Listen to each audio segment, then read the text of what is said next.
નમસ્તે વિદ્યાર્થી મિત્રો, આપણી આ યુટ્યુબ ચેનલમાં ફરીવાર આપ સર્વ વિદ્યાર્થી મિત્રોનું હાર્દિક સ્વાગત છે। આજે આપણે ધોરણ 9 વિષય વિજ્ઞાન પ્રકરણ નંબર 11 કાર્ય અને ઉર્જાના જે સ્વાધ્યાય છે એનું સોલ્યુશન કરવાના છીએ। તો ચાલો વિદ્યાર્થી મિત્રો સ્વાધ્યાયનું સોલ્યુશન કરીએ। તમારા સ્વાધ્યાયમાં પહેલો પ્રશ્ન છે કે નીચેની યાદીમાં દર્શાવેલ પ્રવૃત્તિઓ જુઓ। તમારી કાર્ય શબ્દની સમજને આધારે વિચારો કે તેમાં કાર્ય થયું છે કે કાર્ય થયું નથી। જો સુમા એક તળાવમાં તરી રહી છે, હા તે કાર્ય કરે છે। સુમા પોતાના હાથ અને પગ વડે બળ લગાડે છે અને પોતાને પાણીની ધકેલે છે, તેથી તે આગળ દિશામાં સ્થાનાંતર કરે છે। બીજું, એક ગધાડીને પોતાની પીઠ પર બોજ ભાર ઉઠાવેલ છે। હવે જો ભાર ઉઠાવેલ છે, તે ગતિ કરતો નથી, સ્થાનાંતર કરતો નથી, ભલે તેની ઉપર ભાર છે પણ તેને કોઈ કાર્ય કરેલું નથી, આટલા માટે તેનું કાર્ય કેવું છે? શૂન્ય છે। ગધેડો ચાલતો હોત તો ભારનું સ્થાનાંતર સમક્ષિતિજ દિશામાં થાત। તેના દ્વારા ભોજ જે ભાર છે એના પર લગાવેલું બળ ઉધ્વ દિશામાં છે, અર્થાત જે સ્થાનાંતર છે એ કેવું છે? પરસ્પર લંબ રૂપે છે, 0 છે। પણ ચાલતી વખતે ગધેડા જમીન પર ઘર્ષણ બળ અને હવાને અવરોધ બળ વિરુદ્ધ કાર્ય કરે છે। એક પવનચક્કી કૂવામાંથી પાણી ખેંચી રહી છે, તો જો પાણી નીચેની તરફથી ઉપરની દિશા તરફ આવે છે, ગુરુત્વાકર્ષણ બળની વિરુદ્ધ કામ કરે છે, તો હા કાર્ય થાય છે। એક લીલા છોડમાં પ્રકાશ સંશ્લેષણ ક્રિયા થઈ રહી છે, તો આમાં કોઈ પણ જાતનું કાર્ય થતું નથી, કારણ કે સ્થાનાંતર કેવું છે? શૂન્ય। એક એન્જિન ટ્રેનને ખેંચી રહ્યું છે, તો આમાં હા કાર્ય થાય છે, કારણ કે ડબ્બાઓ એક દિશા તરફ સ્થાનાંતરિત થાય છે। આગળ છે કે સૂર્યના તડકામાં અનાજના દાણા સુકાઈ જાય છે, તો ના, આમાં કોઈ પણ કાર્ય થતું નથી। સઢવાળી એક હોડી પવન ઉર્જાને કારણે ગતિશીલ છે, તો આમાં કાર્ય થાય છે, કારણ કે સમક્ષિતિજ દિશામાં બળની દિશામાં સ્થાનાંતર થાય છે। આગળ બીજો પ્રશ્ન જોઈએ। એક વસ્તુને જમીનથી કોઈ ચોક્કસ ખૂણે ફેંકવામાં આવે તો એક વક્ર માર્ગ પર ભ્રમણ કરીને પાછી જમીન પર આવે છે। વસ્તુના માર્ગનું પ્રારંભિક અને અંતિમ બિંદુ એક સમક્ષિતિજ રેખા પર સ્થિર છે। વસ્તુ પર ગુરુત્વાકર્ષણ બળ દ્વારા કેટલું બળ થયું છે? તો જો પદાર્થના ગતિમાનનું પ્રારંભિક સ્થાન અને અંતિમ સ્થાન પૃથ્વીની સમક્ષિતિજ રેખા પર છે, તેથી પદાર્થનું સ્થાનાંતર સમક્ષિતિજ દિશામાં થશે, પણ તેના પર લાગતું જે ગુરુત્વાકર્ષણ બળ છે શિરોરમ અધો દિશામાં છે, તેથી પદાર્થ પર ગુરુત્વ બળ દ્વારા થતું કાર્ય શૂન્ય છે। એક બેટરી એક વિદ્યુત ગોળાને પ્રકાશે છે, આ પ્રક્રિયામાં થતા ઉર્જાના રૂપાંતરનું વર્ણન કરો। તો સૌ પ્રથમ બેટરીમાં રાસાયણિક ઉર્જાનું વિદ્યુત ઉર્જામાં રૂપાંતર થશે, પછી આ વિદ્યુત ઉર્જાના ભોગે ઉષ્મા ઉર્જા અને પ્રકાશ ઉર્જામાં બલ્બમાં ઉદ્ભવે છે। આપેલ પ્રક્રિયામાં ઉર્જાના રૂપાંતરની શ્રેણી નીચે મુજબ છે: રાસાયણિક ઉર્જા, વિદ્યુત ઉર્જા, ઉષ્મા ઉર્જા અને પ્રકાશીય ઉર્જા। 42મો ક્વેશ્ચન છે કે 20 kg દળનો પદાર્થ તેના પર લાગતા કોઈ બળને લીધે તેમાં વેગ 5 મીટર પ્રતિ સેકન્ડથી 2 મીટર પ્રતિ સેકન્ડ -1 જેટલો ઉદ્ભવ થાય છે, એટલે ફેરફાર થાય છે। બળ દ્વારા થતા કાર્યની ગણતરી કરો। તો અહીંયા વજન તમને 20 કિલો આપ્યું છે, પ્રારંભિક અને અંતિમ વેગ તમને દર્શાવેલો છે, તેની ઉપર કેટલું કાર્ય થાય છે તે જોવાનું છે। અહીંયા તમને કાર્યની ગણતરી આપી છે, તો અહીંયા તેની ઉપર લાગતા કાર્ય W બરાબર ગતિ ઉર્જાનો થતો ફેરફાર, તો અંતિમ ગતિ ઉર્જા અને પ્રારંભિક ગતિ ઉર્જા, તો 1/mv² - 1/mu², પ્રારંભિક છે અને અંતિમ છે। તો હવે આને આપણે આગળ જોઈએ તો સૂત્રમાંથી તમારે સાઈડમાં તમે m છે અને સામાન્ય લઈ લો અને v² - u² કરી નાખો, 1/2 × 20 કૌંસમાં 2² અને -5² સાદુરૂપ આપતા તમને જે આવશે કે -210 જૂલ જેટલું કાર્ય થશે। હવે જે કાર્ય છે કેમાં છે? ઋણ નિશાની સૂચવે છે, એનો બદલો એવો થાય છે કે અવરોધે છે। બળનો પ્રકાર કેવો છે? અવરોધક છે, અર્થાત લાગતું બળ બંધક બળ છે। 5મો ક્વેશ્ચન છે કે 10 kg દળની વસ્તુ ટેબલ પર એક બિંદુ પર રાખેલ છે, તેને બી બિંદુ સુધી લઈ જવા માટે જો એ અને બી ને જોડતી રેખા સમક્ષિતિજ દિશામાં હોય તો વસ્તુ પર ગુરુત્વ બળ દ્વારા કેટલું કાર્ય થાય? તો તમારો ઉત્તર વર્ણવો। તો જો અહીં પદાર્થનું સ્થાનાંતર એથી બે દિશામાં છે, ગતિ દરમિયાન તેની ઊંચાઈમાં કોઈ જ પણ ફેરફાર થતો નથી, એટલે h ઇક્વલ ટુ કેટલું આવશે? 0 આવશે। પદાર્થ પર લાગતું ગુરુત્વાકર્ષણ બળ શિરોલંબ એટલે અધો દિશામાં છે, અર્થાત એનું સ્થાનાંતર હવે ગુરુત્વાકર્ષણ બળના લીધે W બરાબર mgh થાય। mgh એમ નથી આપણી પાસે, ગુરુત્વ પ્રવેગ આપણી પાસે નથી, આપણી પાસે હાઇટ છે જે 0 છે। આમ અત્રે પદાર્થ પર લાગતું ગુરુત્વાકર્ષણ બળ દ્વારા થતું કાર્ય શૂન્ય રહેશે। જો અહીંયા શું કર્યું છે, આપણી પાસે નથી એમ નથી જી, એને ગુણ્યા 0 કરો, 0 સાથે કોઈ પણ રાશિને ભાંગો એટલે 0 જ મળશે, એટલે કાર્ય કેવું થાય? શૂન્ય થાય। આગળ જોઈએ છઠ્ઠો કે મુક્ત પતન કરતી વસ્તુની સ્થિતિ ઉર્જા સતત ઘટતી જાય છે, શું તે ઉર્જા સંરક્ષણના નિયમનું ઉલ્લંઘન કરે છે? કારણ જણાવો। તો જો મુક્ત પતન કરતી જે સ્થિતિ ઉર્જા હોય છે, જે ઈ પોટેન્શિયલ છે, ક્રમિક ઘટે છે, એટલે કે પદાર્થ શિરોલંબ અધો દિશામાં ગતિ કરે છે, તેથી તેનો વેગ ક્રમિક વધે છે, પરિણામે તેની ગતિ ઉર્જા ઈ કે ક્રમિક વધે છે। તેથી ગતિપથ પરના બે બિંદુ આગળ કુલ યાંત્રિક ઉર્જા ઈ અને પ્લસ ઈ કે છે, ઈ પોટેન્શિયલ અને પ્લસ ઈ કાઇનેટિક્સ અચળ રહેશે, તેથી ઉર્જા સંરક્ષણ નિયમનું ઉલ્લંઘન થતું નથી। સાતમું શું છે કે જ્યારે તમે સાયકલને ચલાવો છો ત્યારે કઈ કઈ ઉર્જાનું રૂપાંતર થાય છે? આગળના ચેપ્ટરમાં આપણે આવો જ એક ક્વેશ્ચન આપણે ભણશું 12મા ચેપ્ટરમાં। તો જો કે સૌપ્રથમ આપણે લીધેલ ખોરાકની આંતરિક ઉર્જા રાસાયણિક ઉર્જા સ્નાયુ ઉર્જામાં જે સ્નાયુ શક્તિમાં રૂપાંતર કરશું। હવે જ્યાં સાયકલને પેન્ડલ લગાડીએ છીએ ત્યારે સ્નાયુ શક્તિ એ ગતિ ઉર્જામાં રૂપાંતર થશે, તેના લીધે સાયકલ ચાલશે।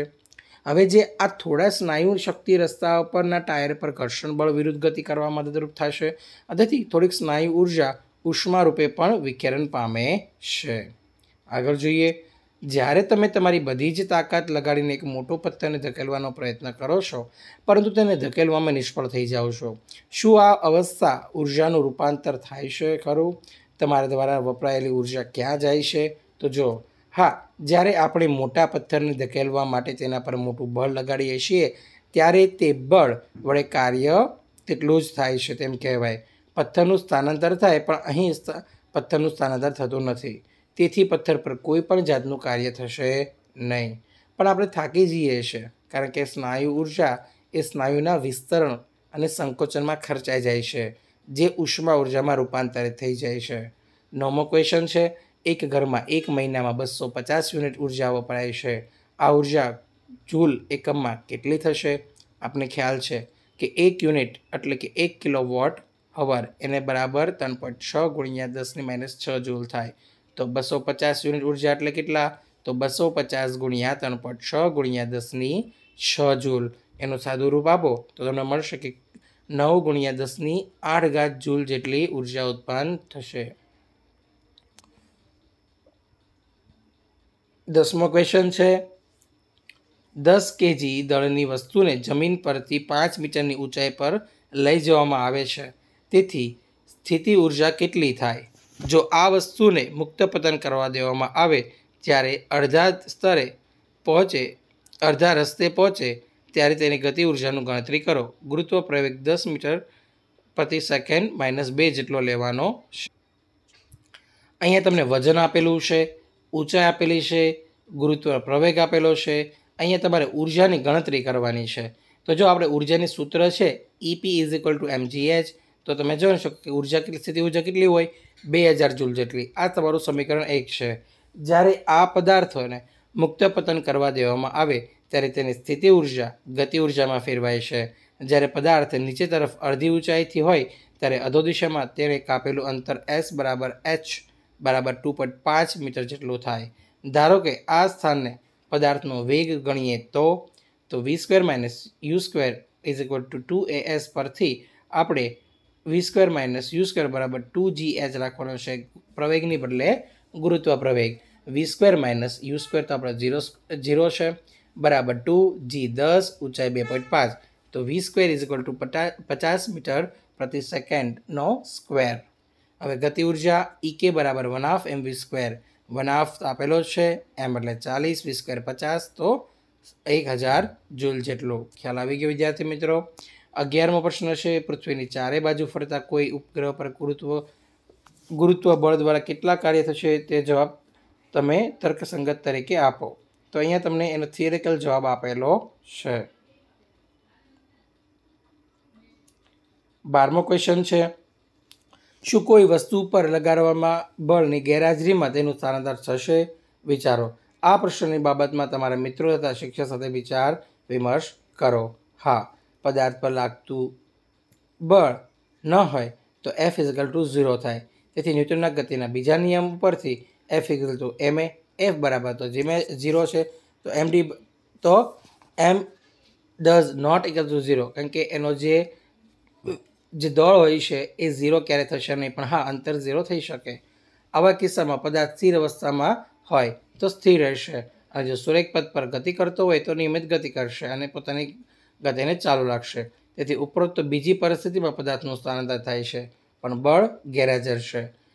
ટૂંકમાં ન્યૂટનમાં ગતિના પ્રથમ નિયમ અનુસાર પદાર્થ પર લાગતા બળ ન હોય તો પદાર્થ પોતાની ગતિ અચળ વેગથી ચાલુ રાખે છે. 13મું છે, કોઈ વ્યક્તિ ભૂસાથી ભરેલી ગાડીને પોતાના માથા પર 30 મિનિટ સુધી રાખે છે, પછી તે થાકી જાય છે. શું તેણે કોઈ પણ કાર્ય કર્યું હશે? તમારા જવાબનું વાજબીપણું ચકાસો. ના, તે વ્યક્તિએ કોઈ પણ કાર્ય કર્યું હશે નહીં. તે ફક્ત ને ફક્ત સ્નાયુ બળનો ઉપયોગ કરે છે. તે બળ લગાડે છે પણ સ્થાનાંતર કરતો નથી. એટલે S = 0 છે. તો આપણે કાર્યના સૂત્રોમાં S = 0 મૂકીએ તો બધું 0 થઈ જાય. એટલા માટે તે કોઈ પણ જાતનું કાર્ય કરશે નહીં. 14મો ક્વેશ્ચન છે, એક વિદ્યુત હીટરનો પાવર 1500 વોટ છે. 10 કલાકમાં તે કેટલી ઉર્જા વાપરશે? તો P = 1500 વોટ. ટી સમય 10 કલાક ઉર્જા પાવર ગુણ્યા સમય. તેનો જવાબ આવશે 15 યુનિટ જેટલો વાપરશે. અહીંયા 15મો ક્વેશ્ચન છે કે જ્યારે આપણે કોઈ સાદા લોલકને એક છેડે લઈ જઈએ છોડી દઈએ તો તે દોલન કરે છે. આ ઘટનામાં ઉર્જાના ઉપાદાનની ચર્ચા કરો અને તે પરથી ઉર્જા સંરક્ષણના નિયમને સ્પષ્ટ કરો. લોલક થોડા બાદ સ્થિર અવસ્થામાં કેમ આવી જાય છે? આ સ્થિતિમાં તેની ઉર્જાનું શું થાય છે? શું તે ઉર્જા સંરક્ષણના નિયમનું ઉલ્લંઘન કરે છે? તો નહીં, એવું કંઈ થતું નથી. અવગણ્ય દળવાળી દોરીના છેડે લટકતી એક જ ઉર્ધ્વતલમાં દોલિત થતા નાના દળદાર પદાર્થની રચના સાદું લોલક છે. આકૃતિમાં બતાવ્યા પ્રમાણે એ સાદા લોલકનું સમતોલનના સ્થાન મધ્ય સ્થાન છે. હવે જ્યારે સાદા લોલકના ગોળાને C બિંદુ સુધી સ્થાનાંતરિત કરવામાં આવે ત્યારે તે ગુરુત્વીય સ્થિતિ ઉર્જા મેળવે છે. C બિંદુ પાસે તેની ગુરુત્વીય સ્થિતિ ઉર્જા મહત્તમ EP = mgh જેટલી છે અને તેનો વેગ ત્યાં 0 હોવાથી ગતિ ઉર્જા EK = 0 છે. C બિંદુ આગળથી ગોળાને મુક્ત પતન કરવામાં આવે ત્યારે તે માધ્યમને સ્થાને A તરફ ગતિ કરવામાં આવે છે. તે વખતે તેનો વેગ વધવા લાગે છે, પરિણામે તેની ગતિ ઉર્જાને વધે છે અને ઊંચાઈ ઘટવાની સ્થિતિ ઉર્જા પણ ઘટે છે. ગતિપથમાં વચગાળામાં B સ્થાને તેની ઉર્જા અંશતઃ સ્થિતિ ઉર્જા અને ગતિ ઉર્જા હોય છે. મધ્યમાં જે સ્થાને તેની ઉર્જા સંપૂર્ણપણે ગતિ ઉર્જા હોય છે તે અર્થાત મહત્તમ હોય છે, ત્યાં H = 0 હોવાથી સ્થિતિ ઉર્જા EK 0 હોય છે. ગોળાની A થી D તરફની ગતિ ઉર્જા, તેથી ગતિ ઉર્જા ધીમે ધીમે સ્થિત ઉર્જામાં રૂપાંતરિત થાય છે. તેથી ગતિ ઉર્જા ઘટે છે અને ગોળાનો વેગ પણ ઘટે છે. બિંદુ D પાસે ફરીથી તેની ઉર્જા સમગ્રત સ્થિતિ ઉર્જાના રીતે જ હોય છે અને ગતિ ઉર્જા 0 થાય છે. આમ સાદું લોલક જ્યારે અત્યંત બિંદુ સુધી D, C અને D વચ્ચે આંદોલન કરે છે ત્યારે સ્થિતિ ઉર્જા અને ગતિ ઉર્જા એકબીજામાં સતત રૂપાંતર થયા કરે છે, પરંતુ તેમનો સરવાળો કેવો થાય છે? અચળ જ થશે. આંતરિક ઉર્જા કેવી થશે? અચળ જ થશે. સાદા લોલકની ગતિ ઉર્જામાં તેની ઉર્જા દ્રઢ આધાર પાસે ઉદ્ભવતા ઘર્ષણ બળ અને હવાના ઘર્ષણ બળ વિરુદ્ધ ગતિ કરવામાં ખર્ચાય છે, જે ઉષ્મા ઉર્જા રૂપે વિખેરણ પામે છે. આમ જેમ જેમ સમય પસાર થાય છે તેમ તેમ લોલકની ઉર્જા ઘટતી જાય છે અને અંતે શૂન્ય બને છે. તેથી સાદું લોલક અવસ્થામાં આવી જાય છે. તેથી સ્પષ્ટ છે કે અહીં ઉર્જા સંરક્ષણના નિયમનું ઉલ્લંઘન થતું નથી. 16મો ક્વેશ્ચન છે, m દળ ધરાવતી વસ્તુ એક અચળ વેગ v થી ગતિમાન છે. વસ્તુએ કેટલું કાર્ય કરવું જોઈએ તેથી તે સ્થિર સ્થિતિમાં આવી જાય? અહીંયા તમને જે વસ્તુ આપેલું છે, પદાર્થનું દળ m, પદાર્થનો પ્રારંભિક વેગ v, અંતિમ વેગ 0, કાર્ય તો પદાર્થ પર થતું કાર્ય બરાબર પદાર્થની ગતિ ઉર્જામાં થતો ફેરફાર. તેથી W બરાબર લખીએ ગતિ, જે અંતિમ ગતિ ઉર્જા છે, એને માઇનસ પ્રારંભિક ગતિ ઉર્જા 1/2 m0 સ્ક્વેર માઇનસ 1/2 mv² બરાબર માઇનસ 1/2 mv². અહીં પદાર્થનું પર કાર્ય કેવું થાય છે? ઋણ થાય છે. એનો મતલબ અવરોધક બળ છે અને ગતિ ઉર્જા ઘટીને શૂન્ય બને છે. અત્યારે પદાર્થ પોતાની ગતિ જે ઉર્જા છે 1/2 mv² અવરોધક બળ વિરુદ્ધ વાપરીને સ્થિત અવસ્થામાં આવે છે. એટલે પદાર્થ પર કરેલું કાર્ય કેટલું થાય? 1/2 mv² થાય. 17મો છે 1500 kg દ્રવ્યમાનની કાર જે કે 60 કિલોમીટર પ્રતિ હવાના વેગથી ગતિ કરી રહી છે, તેને રોકવા માટે કરવા પડતા કાર્યની ગણતરી કરો. અહીં દળ m 1500 kg, પ્રારંભિક વેગ 60 કિલોમીટર પ્રતિ કલાક, અને આપણે મીટરમાં ફેરીએ તો 50/3 મીટર પ્રતિ સેકન્ડ, અંતિમ વેગ 0.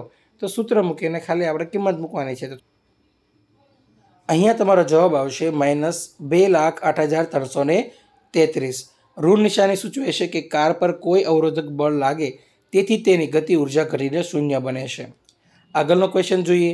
નીચે આપેલા દરેક સ્થિતિ માટે m દ્રવ્યમાનની એક વસ્તુ પર એક બળ F લાગી રહ્યું છે.